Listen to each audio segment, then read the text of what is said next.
עכשיו, עוד משהו שיש בספרייה הזאת, זה איזשהו בסיס כדי ליצור ספרים כמו שראיתם.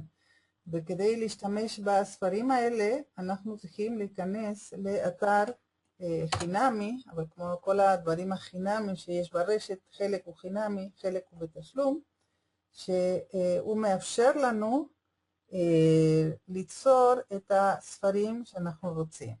עכשיו, כדי ליצור את הספר, אני קודם כל יצרתי תמונה, למשל כתבתי שנה מתוקה לכולם, ואני רוצה, זאת אומרת, כאן אני יכולה לכתוב עם איזה גופן שאני רוצה, עם איזה צבע שאני רוצה.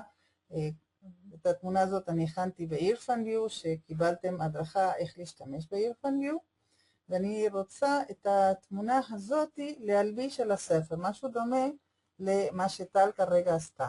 והיתרון הוא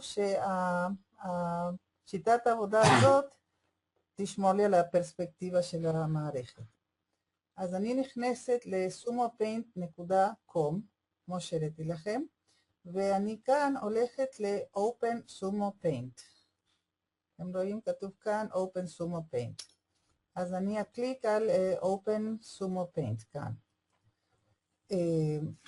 ברגע שהגעתי ל-Open Sumo Paint, אני יכולה לעשות File, Open from my computer. אני רוצה לפתוח משהו שנמצא בתוך המחשב שלי. והסומו בא עם 4 צורות בסיסיות. אחד היא של ספר, אחד של קופסה, אחד של DVD, ואחד היא של ירחון חוברת. אני כרגע עובדת על הספר. אז אתם רואים שזה סיומת סומו, זאת אומרת שזו תמונה שרק עובדת במערכת הזאת של סומו. ואז סומו מביא לי דף ריק. אז הדבר הראשון, הראיתי את זה היום לרוזין, הדבר הראשון שאני רוצה שהספר הזה יהיה בעברית. אז אני צריכה להפוך את הספר הזה לעברית. מה אני עושה כדי להפוך את הספר? Image, Flip Horizontal. Flip Horizontal זה עושה פשוט תמונת ראי של הספר, אז כאן יש לי ספר בעברית. אוקיי, אז עכשיו על הספר הזה בעברית, אני רוצה להלביש את התמונה, אני הכנתי תמונה פשוטה, אתם יכולים לעשות משהו הרבה יותר מתוחכם, הרבה יותר מסובך, אין שום בעיה. אז מה שאני עושה, אני פותחת את התמונה השנייה שיש לי, מה שהכנתי ב-Irfanview, ואני עושה Edit Copy, זאת אומרת, העתקתי את התמונה הזאת לזיכרון של המחשב. אני חוזרת לתמונה של סומו של הספר, ואני עושה Edit Paste, Ctrl V. אני העתקתי את התמונה. עכשיו, יש לי כאן סרגל כלים. הכלי שאני אצטרך עכשיו מתוך סרגל הכלים הוא הכלי הזה. הכלי הזה קוראים לו Transform. אוקיי? אז אני צריכה את הכלי הזה של Transform. אני מקליקה על הכלי של Transform, אז מופיע לי כאן למעלה עוד סרגל כלים, שמותאם לכלי שאני רוצה לעבוד איתו.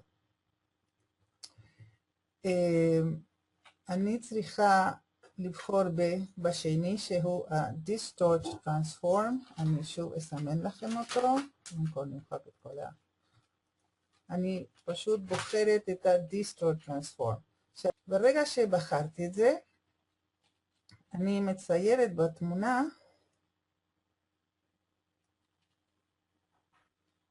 אני פשוט מסמנת את כל התמונה, ומה שעליי לעשות עכשיו, זה להביא את הפינות של התמונה, להתאים אותם לפינות של הספר.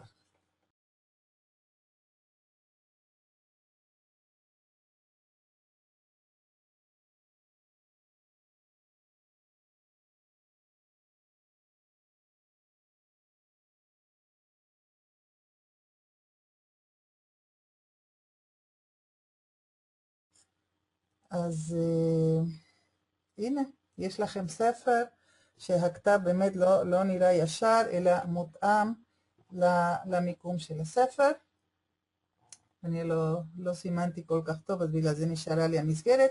אני מקווה שהבנתם את העיקרון, ושתוכלו לעשות ספרים הרבה יותר יפים מהספרים שלי, ואני מאוד אשמח לראות את הספרים שאתם מכינים למגנט.